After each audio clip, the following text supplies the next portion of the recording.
Sticks and Stones.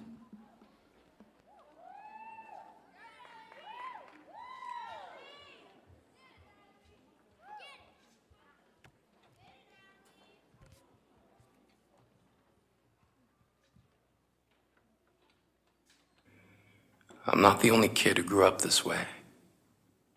Surrounded by people who used to say that rhyme about sticks and stones. As if broken bones hurt more than the names we got called, and we got called them all. So we grew up believing no one would ever fall in love with us, that we'd be lonely forever.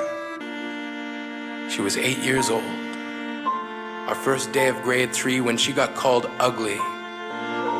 To this day, despite a loving husband, she doesn't think she's beautiful because of a birthmark that takes up a little less than half her face. Kids used to say she looks like a wrong answer that someone tried to erase but couldn't quite get the job done.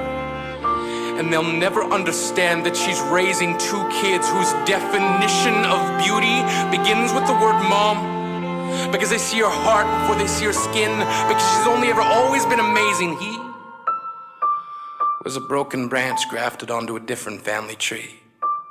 Adopted. He was 3 when it became a mixed drink of 1 part left alone and 2 parts tragedy.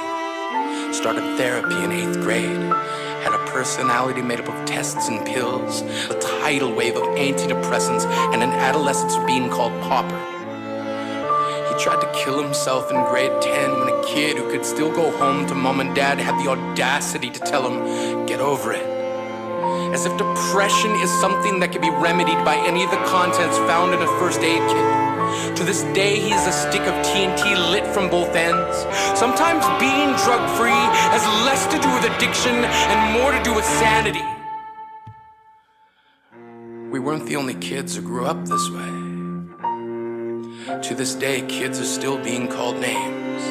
And if a kid breaks in a school and no one around chooses to hear, do they make a sound? Or they're just background noise from a soundtrack stuck on repeat when people say things like kids can be cruel. And if you can't see anything beautiful about yourself, get a better mirror. Look a little closer. Stare a little longer. Because there's something inside you that made you keep trying despite everyone who told you to quit.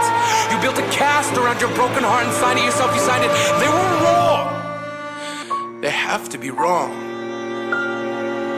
Why else would we still be here?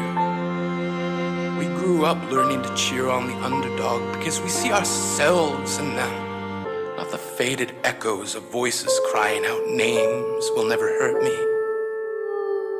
Of course, they did. But our lives will only ever always continue to be a balancing act that has less to do with pain and more to do with beauty.